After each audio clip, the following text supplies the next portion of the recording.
So hi everyone, welcome back to another episode of the ADHD Women's Wellbeing podcast.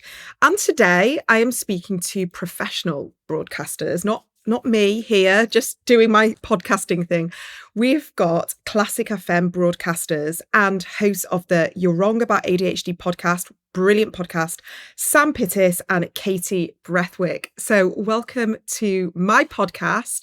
I'm delighted to have you here. I think that we're going to have a really interesting conversation. I've got lots of questions about how you've moved from Classic FM to podcasting about ADHD. So welcome. Oh, it's so lovely to be here. Thank you for your lovely intro, first of all. But it's it feels like such an honour to be on your podcast, which is also wonderful and fabulous and has been enormously helpful to me. So Thank you for having us on. And it's really, really lovely to see you again after you joined us on ours. Absolutely. And we'll see how professional we are in the next little while or so. We'll see how that goes. Yeah, be careful with that.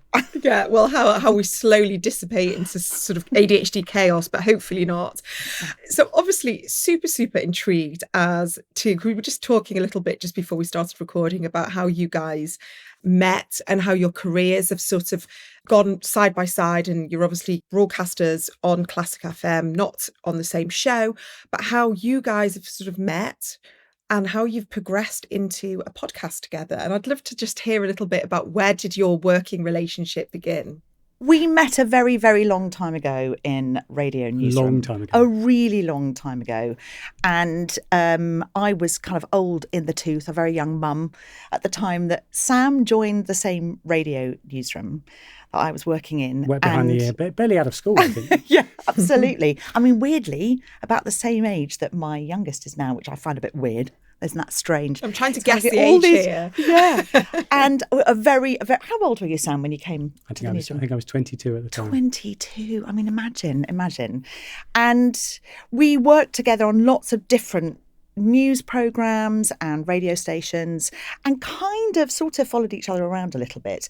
There was a period of my career for a couple of years where we worked on the same news desk on different radio brands, but we were working quite closely together. It was LBC and Classic FM, and they had quite a similar news agenda. And I think that's probably when I feel I got to know you a little bit better. And I saw what I now know is a little bit of Sam's ADHD. Then, at that point in his life, he probably saw a little bit of mine as well. I definitely think so. And I think, there's a spark in a newsroom. There's a way of working. There's an immediacy. There is attention. It's an unusual place to work. And it's all about running on adrenaline. And I think both of us thrived on that. And we had periods of, really intense periods of working together, really fun periods of working together. And we always got on. And I think always were able to sort of communicate through that. And I think later in life, here we are now, I think we both know why that is. Yeah, and it's so weird, isn't it? We sort of followed each other through news to Classic FM. We host neighbouring shows on the air. And when I got my diagnosis for ADHD, which was coming up to 3 years ago now, I remember going into the studio to see Sam, and I told him, because he's my mate, it's like, this thing's happened. Oh my God, this thing that can explain me to myself and to my colleagues has happened, and I want to tell you about it. And he looked completely crestfallen. I mean, like I smashed something in the studio right in front of him. And he said, I've just been diagnosed with ADHD too, but I don't feel like you do about it. And that prompted a lot of conversations. Yeah, absolutely. And I didn't feel the same way. I think that has changed over the period of doing the podcast. I'm sure we'll talk about that.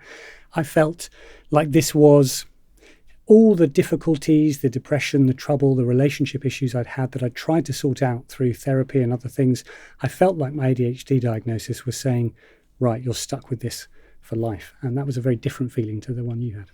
Yeah, that's so interesting that you had those different kind of reactions. I mean, Katie, what was yours in that respect? That you obviously got these answers, and did you feel relieved or did you feel excited? Like, what was that for you? Huge relief initially, and that was largely because I thought I had Alzheimer's. Genuinely felt my diagnosis came as a combination of me realising I had ADHD, but also in the midst of perimenopause. So it was all of those things, the kind of hormonal roller coaster of that period of my life. And I genuinely thought I had Alzheimer's. My dad has dementia, and I could see some of those cognitive difficulties in myself. And so when I eventually kind of got diagnosed with ADHD, it was like, oh my God, what a relief. Okay, finally I can start to figure out what this is and start to do something about it. I mean, obviously, there was grief.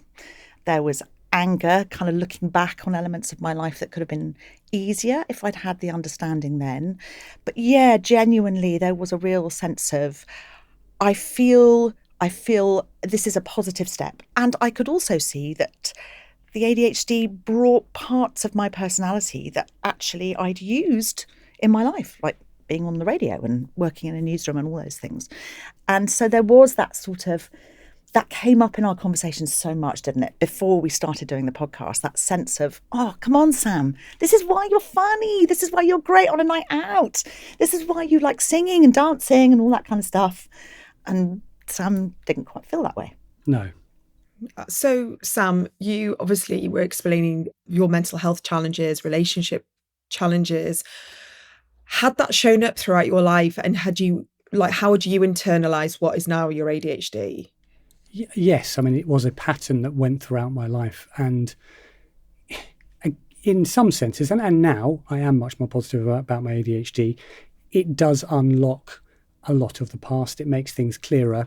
I had periods of depression. What I now know to describe as emotional dysregulation had been something that happened my entire life. From childhood, school was a particular struggle, and a battle is the way I describe it, a sort of a sense of suffocation, a feeling of wanting to burst out.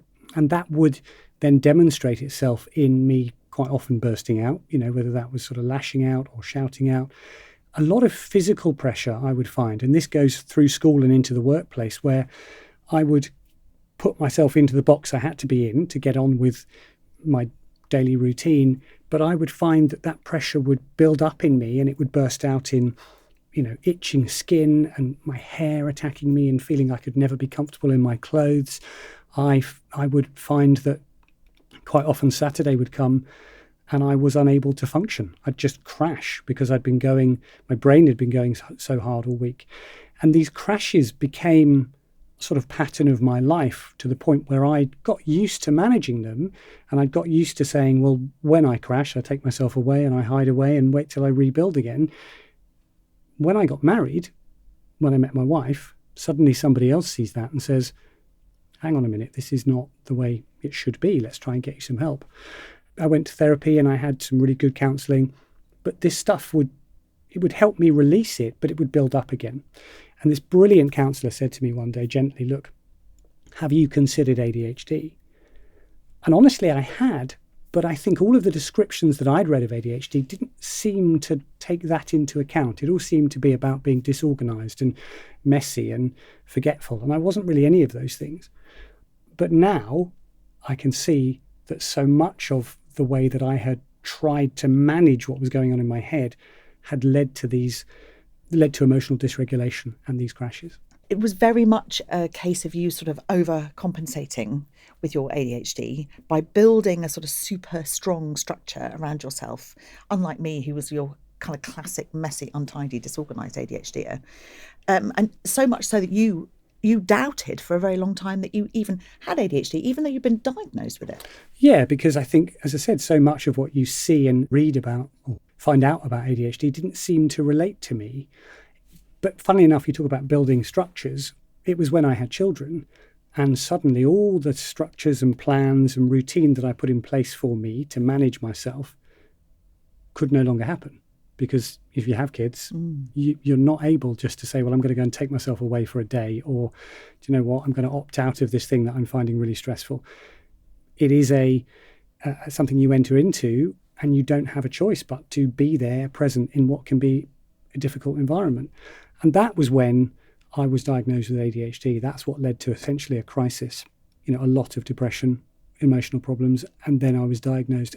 And then when I was diagnosed, I essentially had what you call an emotional crash leading to a nervous breakdown, because I just thought, well, this is it then. So I was trying to get a solution. Now I've been told I've got ADHD and it's never going to be fixed. This is me forever. Wow. It's so interesting to hear that that was your reaction. And, you know, how two different people talking about their experiences, male and female. And we know how ADHD is such a spectrum. We know how autism blends now in so many different traits, OCD, depression, addiction, how it's never the same picture for anyone. And I think sometimes it can feel a bit invalidating when one person's having an experience of it being like this, and another person is like, well, that's not me, but I'm still being diagnosed with the same condition. So I just find it really interesting that you have these different experiences. And I wonder, Sam, I'll start with you. Has there been an evolution? And what have you done for yourself to pick yourself up from what sounds like quite a difficult, dark time to a place of acceptance, if you are there yet? Yeah, I think I am. And I think part of the podcast, honestly, was a way of almost professionalizing the research and the work I had to do, in the sense that I was told I had ADHD, but I didn't really know what it was. I didn't know what that meant. There wasn't a lot of guidance. Okay, well, this means this part of your life can be explained by this. So what I needed to do was explore that. And I had a lot of therapy. I had DBT. I was sort of told I had traits of borderline personality disorder, and DBT is a fantastic therapy that essentially helps you move away from the extremes of emotion and gets you to be more in the middle, if you like. That was really effective for me and sort of helping to manage my emotions. But I think the key thing in terms of acceptance, and the really useful thing about our podcast, You're Wrong About ADHD, is that we have been able to have conversations like this and learn that, you know, things appear slightly differently to people, but also things aren't necessarily fixed. So just because I had a meltdown over something one day doesn't mean I'm going to the next day. And actually, I can start to manage and start to change my behaviour. I think the sense that my diagnosis meant I was stuck with ADHD forever made me think, well, I can't manage then. Well, actually, I can manage, but it may be that the way I manage has to change every day or every week, or maybe something works for a while and in 3 months it has to change again. And I think that being able to take control of my ADHD is life-changing, partly from therapy and partly from the conversations we've had. Yeah, it's the awareness, isn't it? And it's knowing that sort of being controlled by something you don't understand and you're not even aware of, that you are able to learn, and you're able to get the therapy or the coaching or learn these tools, or, you know, try different techniques to feel that you are more empowered. And I'll come to you, Katie, because you talk about hormones, obviously, perimenopause, parenting, what you said actually, Sam, was so relevant, because our kids' needs change and our kids' schedules change, and that's ever evolving. And like you say, we really do have to kind of work around that, and we have to regulate ourselves so we can have regulated kids and help them perhaps with their own neurodivergence, which I'm sure we'll come on to. But I'll say, Katie, what was it that you felt after your ADHD diagnosis? What did you feel more empowered by, or did you feel that you were able to take control of it after all these years of not knowing? It was like somebody had suddenly translated a language for me and I could read it. But what was particularly compelling, really, about the early stages of the diagnosis, when we both found out that we had it, and the fact that we were experiencing things so differently, it was also the fact that we were receiving different treatments for it. So Sam had tried taking medication and discovered that none of them worked for him, and actually he had quite bad reactions to them. I found the medication, one of the medications, immediately helpful and have been taking it ever since.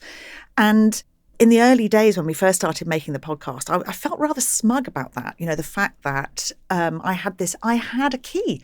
I had the key to my ADHD. It was like, I've got this thing that basically makes it better. And actually what has been one of the most interesting aspects of making this podcast is, firstly, the medication isn't a quick fix. It doesn't, I'm sitting here sipping a lot of water because I've got dry mouth because of my medication. There are all sorts of aspects to the medication that are not ideal. I also don't want to be on it for the rest of my life. But there's also the fact that sitting here with my friend and the conversations that we've had with the various experts that we've talked to, Sam brings a different approach, which is, I can't take the medication, so how do I manage my ADHD under those circumstances? And that has been revelatory for me because it's meant that I have also used those tools, getting in cold water when we talk to an expert about that, about deep breathing, about paired muscle exercise, all these different things, which I have to say I laughed at, often on the podcast at the beginning. I would sit here and be sort of very cynical and a bit irritating about. Over time, I have come to realise those things are also helpful to me. And wouldn't it be wonderful if one day I were able to survive without the medication, which I think is probably my ultimate aim. I do like to think, when we talk about parenting and the mother load, the father load, parent load, whatever it is, I know I'm at a particularly sticky moment in my life. I've got elderly parents who need my time. I've got children who need my time. I have a busy job. I've got all of these different things going on. I'd like to think at some point in the future, when maybe life has calmed down, that perhaps I could go back to a world where I don't get up and take a pill in the morning in order to regulate myself. I don't know. It's just something that I'm happy to put on the table as a possible aspiration. And I think, that's what has been a particularly interesting aspect of this whole experience, sitting and talking about ADHD with Sam in particular, is that your approach is different to mine. Your experience is different, but your approach is different. I would just say, if anyone is listening to this and thinking, ADHD is beating me and I don't know how on earth this is supposed to be manageable, you can manage your ADHD. And I think if someone had said that to me when I was first diagnosed, I'd have probably said, you can stick that, thanks. but you can. It doesn't mean it's easy, doesn't mean it'll always work. It doesn't mean that it won't be hard work, but you can manage it. I think what you just said then, I was thinking about, I wonder if society has made managing our ADHD harder. We know that neurodivergence has always been there. But I do think, when you're talking, Katie, about the pressure that we're all living under, life has changed. The pace of life has changed. The input or the output of life has changed. We couldn't be more frenetic. Our nervous systems couldn't be more frazzled. And so when you have a naturally, I would say, sensitive nervous system, we're going to feel this a lot more and it's going to be a lot harder. And we have to kind of, unfortunately, work harder to help ourselves with ADHD. So if you think about, I'm going to speak for myself here, what helps my ADHD is being outside in nature, moving my body, breathing, decompression time to philosophize and delve into subjects and topics that I find interesting.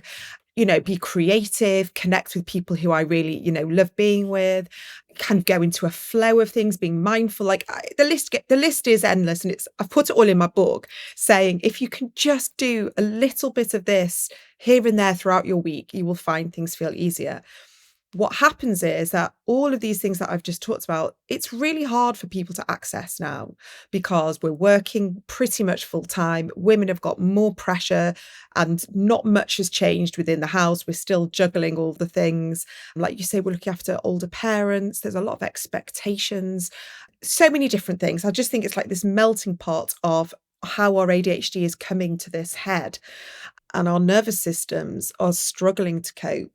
I do believe that if we are able to, in some ways, and many of us aren't, but we can make small choices and we can, put boundaries and limitations up, or I guess maybe on social media or how often we're on our phone, but also I don't know, when we say yes to things we shouldn't be committing to, that we are more aware of what that can do, how that overwhelm can show up in our lives, and how with awareness now of our ADHD and what does contribute, what those triggers are to our overwhelm or to feeling like we're in this burnout, which I can hear, Sam, that you've obviously gone through many times.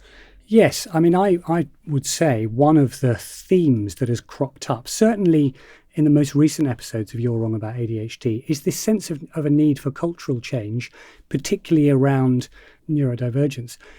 Because, as you say, we are in a society that is so pressurised. There is a schooling system which really needs modernising. There is starting to be an understanding that lots of us need adjustments, minor adjustments, small adjustments that help us manage to thrive at school and thrive in the workplace. But I think you're right, Kate. There needs to be a wider cultural change. And I know that's a big ask and it's a long-term plan, but a wider cultural change that takes into account that people are getting worn out and getting burnt out. The only thing I would say to that is the thing that burns me out as much as going and going and going is being bored. And it's very difficult. And it's something I'm still working on. Likewise. Is trying to get a balance. So I might say, okay, well, I'm not going to socialise this week, and I'll make sure I stay off my phone, and I'll just spend time with my family, and I'll just make sure that I meet the responsibilities that I need to. But that sort of emotional need builds up physically inside me, and I know that I need to go and do exercise, and I know that I need to eat properly. But I also need some mental stimulation. I also need to do interesting things and meet interesting people. And I think that is a lifetime challenge for someone with ADHD, is finding that route between not burning out from overstress and overstimulation, but also not getting emotionally dysregulated because you're bored. Oh, so yes, I can relate so much to this. I was talking to someone yesterday about this, an amazing psychotherapist, and we were talking about, it feels like for me, I have a disconnect between my brain and my nervous system. So I have a brain that constantly wants to learn and do and keep, just being active and need that stimulation. And then I have a nervous system that is craving calm and regulation and decompression and alone time. And sometimes they blend really well. Sometimes I find that balance, but then sometimes, like you say, I know I need to rest, but that boredom kicks in. And I had it on holiday recently with my family, and my kids were done by, we were touring around America, and I was like, come on, guys, we're going to go and walk. We're going to do this. Let's go to this museum. Let's do this tour. And they were like, Mum, you're exhausting. So I ended up going off. They'd get in an Uber, and I'd be like, I'm going to walk home because I still have this restless energy and this desire to still kind of learn and go carry on looking and seeing this new area that they weren't that interested in. So they'd go and jump in a cab, go and chill on the bed and have a bath or whatever. And then 2 hours later, I'd walk in with 15 minutes to go till we had to go out for dinner, jump in, dare to sit on the bed and realise I was absolutely exhausted and fit for nothing, but knew I had to have a quick shower and go back out for dinner. So part of me was thinking, what have I done? But the other part of me is I do love doing that, but we have to find that sweet spot for ourselves where we don't find ourselves in that burnout all the time. Do you know what it reminds me of? And it's not a perfect analogy because I don't fully understand the condition, but a friend of mine has diabetes, and he works so hard to manage it, and he has to be thinking ahead about his sugar levels and make his insulin levels and making sure that he has eaten the right food if he wants to go and do certain things. And again, it's not a perfect analogy, but there is a bit of that with ADHD, a sense of if I'm going to go and have a big social engagement, I need to make sure that I've got some time afterwards to recover, or I need to make sure that I've had enough sleep and enough food beforehand. It's a sort of constantly managing your levels, but emotionally rather than perhaps physically. 100%. And I hear you on the whole holidays thing, but the number of times we had that conversation, because of course that's when you've all got bags of time and you're all together, and suddenly your different needs meet, don't they? And I was always the one going, but when are we going out? What are we doing tonight? What's the thing for today? I'm going to go on the bicycle. I'm on the bicycle now. And so many times ADHD would be mentioned in that kind of, Mum. Yeah. Okay, Mum. It's very interesting how so often holidays really kind of shine a light on the different kinds of personalities that we are within a family, because life can sometimes obscure that from us, can't it? Because we're so busy and we're running around and we're only just making the deadlines. But when you're on holiday and suddenly you've got space, it suddenly becomes a lot more obvious. 100%, absolutely. So what if understanding your ADHD was the key to having the life that you truly deserve? I want to tell you a little story that when I was diagnosed with ADHD at 40, I genuinely couldn't find the support that I was craving, that I needed, nothing that acknowledged both my neurodivergence and this need for my well-being to improve. And that's why I started this podcast. And I also have written the ADHD Women's Wellbeing Toolkit, which is now out wherever you want to buy your books or audiobooks. And it's the compassionate, practical resource I wish I'd had 5 or 6 years ago when I was initially diagnosed. It's a holistic guide for people like you and me, combining our lived experience, my lived experience, expert advice from many of the guests that are on this podcast, and empowering tools for navigating the many symptoms and traits that we experience, such as anxiety, RSD, fluctuating hormones, burnout, but also learning ways to lean more into the creativity and joy which help us grow as neurodivergent women. So currently we understand that ADHD is affecting nearly 3 million people in the UK, yet up to 70% of women remain undiagnosed. I really hope that this book helps you make sense of your experience, whether you're newly diagnosed or waiting on this very, very long list. And as my publisher DK puts it, that although Kate's book can't shorten this very long NHS waitlist, it offers something practical and empowering to do so while you wait. It's a source of comfort, community, and championing time and time again. I just want to let you know that the book is now available, so please do grab a copy wherever you get your books. Now back to today's podcast. That kind of moves on to, I guess, maybe we can talk about relationships, because like you say, on holiday, our needs are different. And I was the one that was like, come on, like up and go. I want to be out 9 o'clock in the morning. I want to be out all day and be, investigating and just learning and doing all of that. And there's sometimes with slight differences of opinions. People wanted to sit by the pool and people wanted to chill and just, do nothing. But we can see how that manifests and shows up in our relationships and how much we need to tend to that, because we know there's a very much higher percentage of relationship breakdown with neurodivergence, ADHD. It can put a huge pressure. I would say undiagnosed, when we have a bit more awareness and we're able to take responsibility together and individually for how our ADHD shows up, it can be very enlightening for a couple. But I wonder, did you both have partners that could see your ADHD? Did they validate it, or were they like, no? Well, they could definitely see it. Yes. Go on, you go first. Well, I was in a situation where I was emotionally dysregulated and I was, on the verge of a nervous breakdown. So it was quite a difficult time for us. And there was a sense that I needed to get support. I needed to get a diagnosis, honestly, to make sure that I could be the husband that I needed to be. But yes, my wife is very understanding.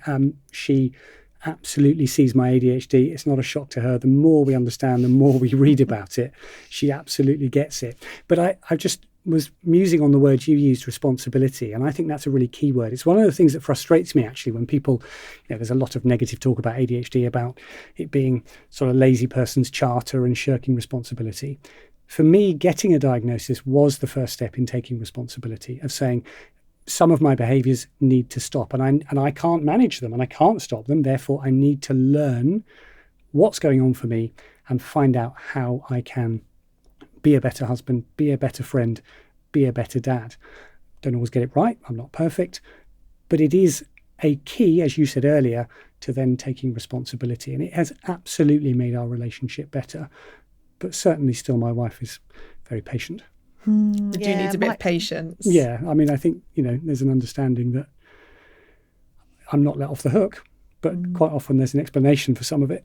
No, we had a night out in the early days of the podcast where our partners came along and they sat next to each other at dinner and they had a lot to say to each other. There was a lot of sharing of kind of, oh, he does this and she does that and he does that. But that sounds like they were slagging us off. I think I would like to think that they both recognise that part of the reason why they were attracted to us in the first place I think is probably because of the ADHD. You know, I know that the way that my husband and I fit together in terms of the way that we are at home and the way that we are out in the big wide world is largely to do with our skills. And he definitely has skills that I don't have. But I also have skills that he doesn't have.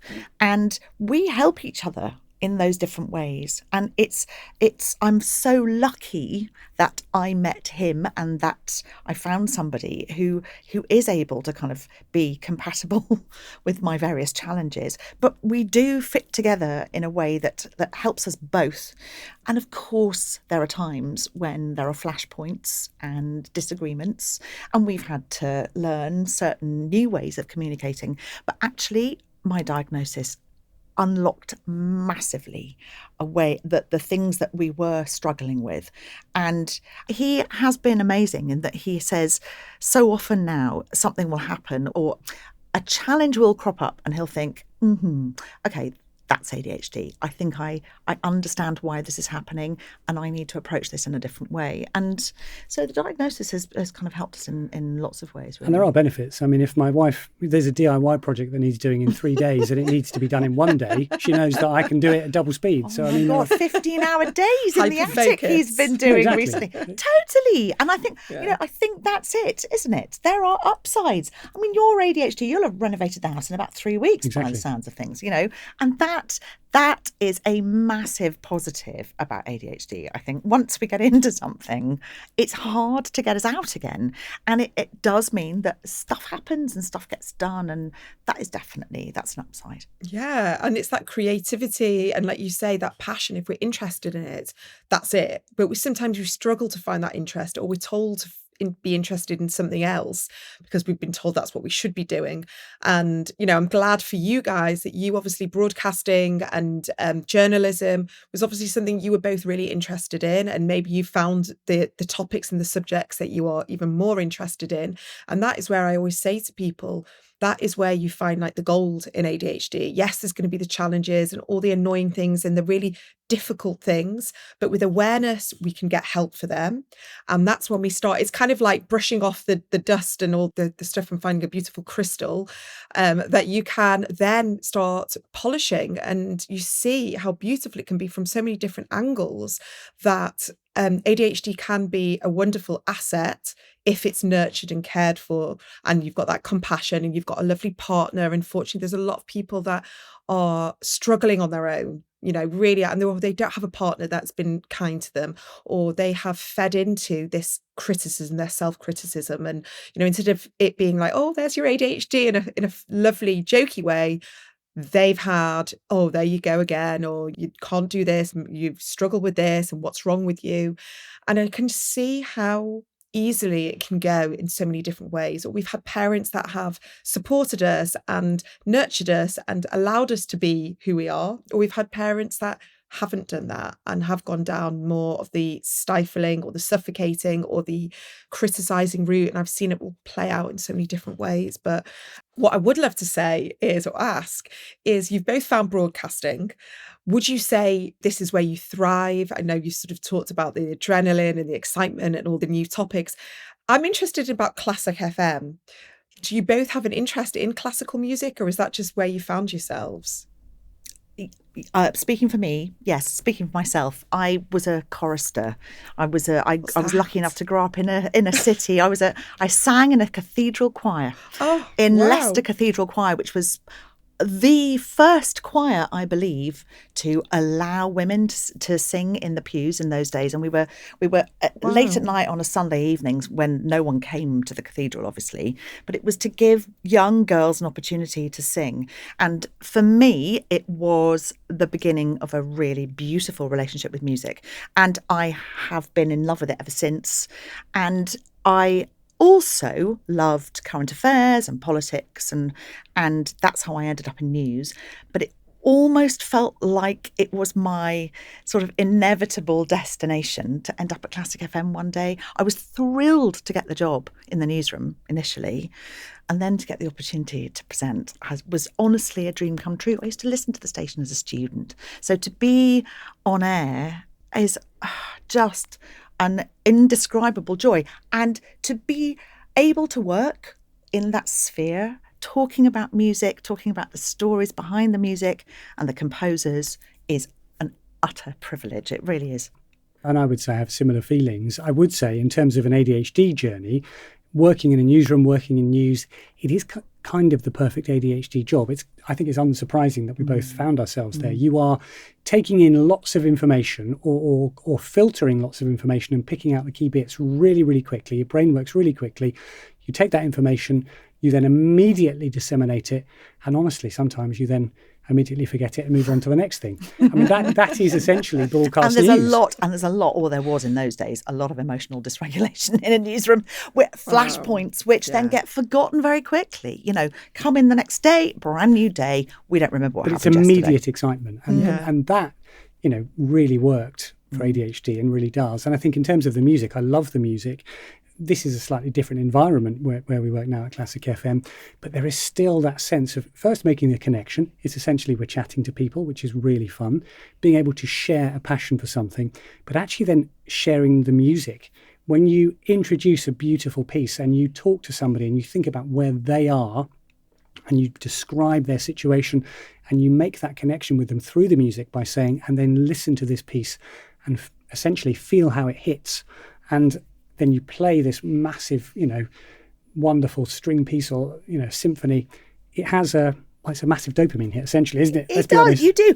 And you're alone in a studio and you can be dancing along to a piece of classical or marching around the studio at 3:00 in the morning. It's a huge, we know the benefits of music and how empowering and how uplifting it can be.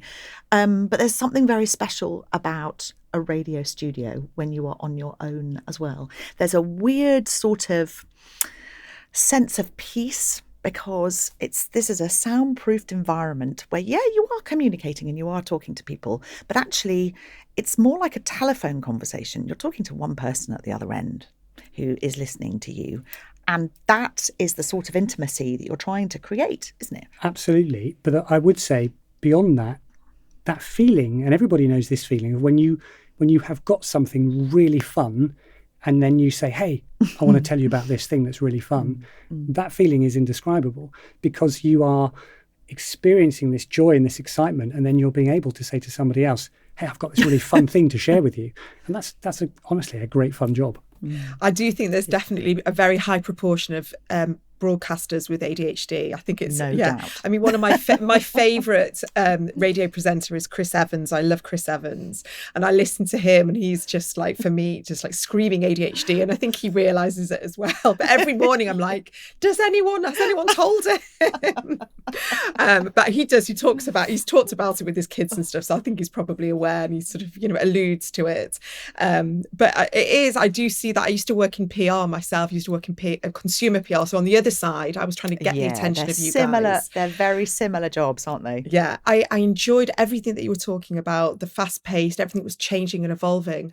But what I struggled with, because I do feel this, I have an anxious kind of nervous system, was this terrible, terrible fear that I was going to get something wrong. And if I pass this, the wrong information to a journalist and then that was broadcast, that would be all on me. So I would overcheck, overcompensate, worry, wake up in the middle of the night in a cold sweat that I haven't done something or hadn't sent the press release when I meant to. And, this is back in the, early 2000s. We didn't have our phones or anything, but it was like, oh my God, I need to get to the office. And it sent me into this very anxious spiral, and I fed off the dopamine. I fed off the adrenaline and all of that. And the brainstorming and the ideas, and I was the one that would be like, call Kate in, we need some ideas, and I would literally within 5 minutes like give them a whole campaign and walk out, and I'd be like, can I go home now?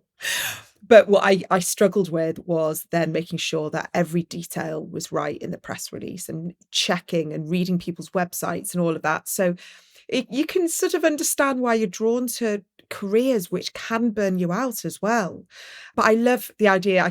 I recorded my audiobook in a soundproof room, and I'd never been in one before. And it was a very strange experience, but it felt like you were in a bit of a vacuum. I did have a sort of a sense of peace that there was nothing else going on in the world. It's a safe space, isn't it? Yeah. Apart from I felt a bit claustrophobic and needed some fresh air, and felt absolutely drained. I've never been able, it's 3 days of recording my audiobook.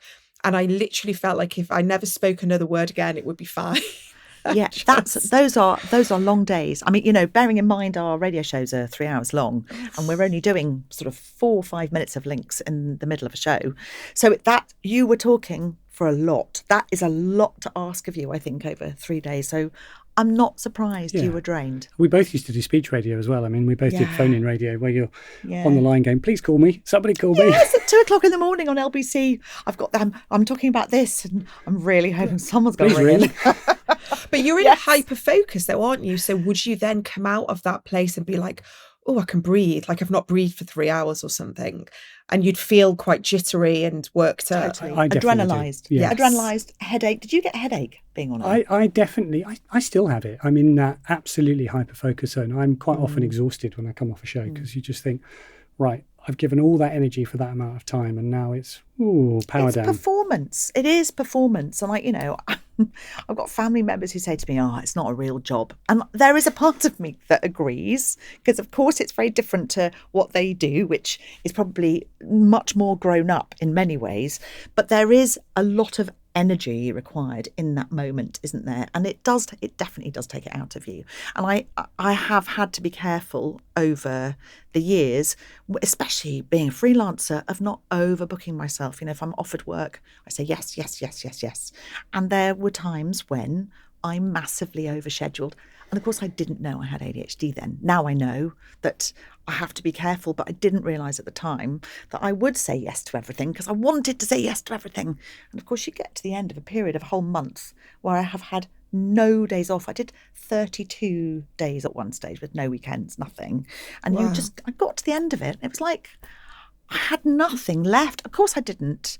And again, that diagnosis has enabled me to realise that I need to be really careful about what I say yes to and the power of saying no. That's quite a new realisation for me, the power of saying no and saving that energy for my family, who are more important than everything else.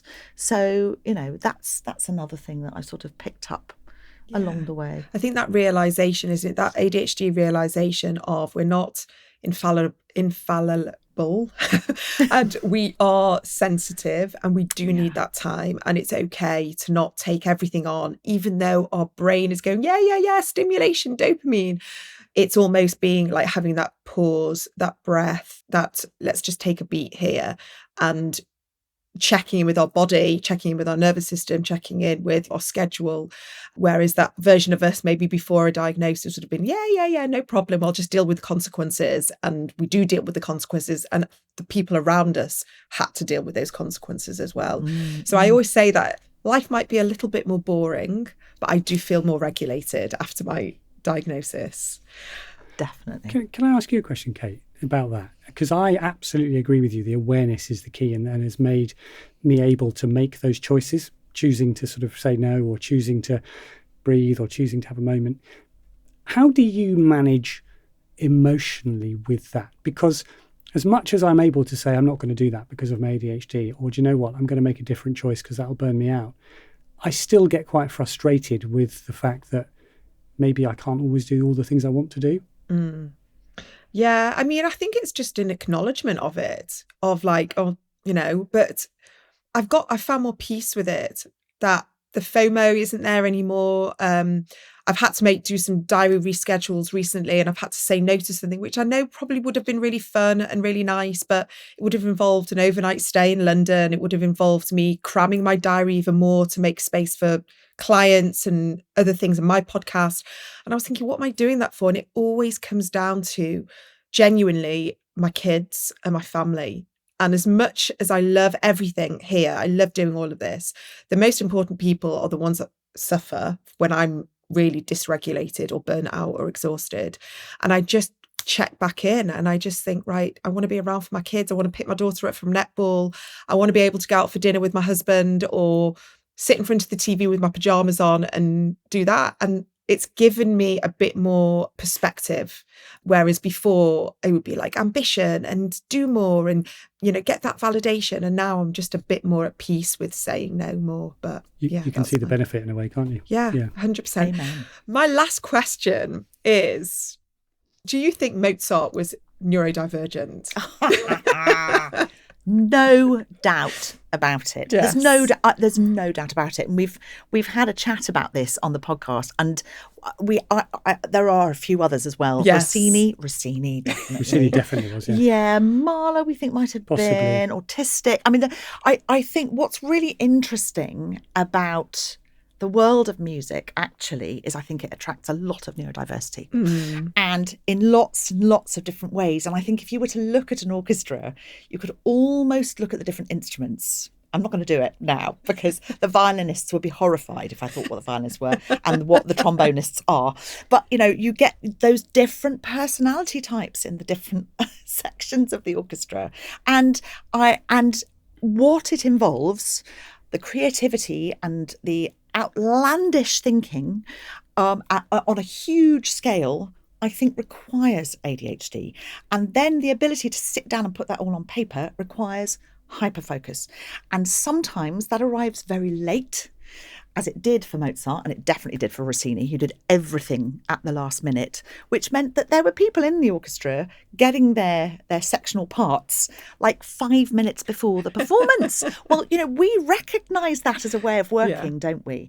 And I've always been attracted to musos, as I call them, the people who work in classical music. And I do think it's partly because there are so many neurodiverse individuals who work in that world. And, you know, long may that continue.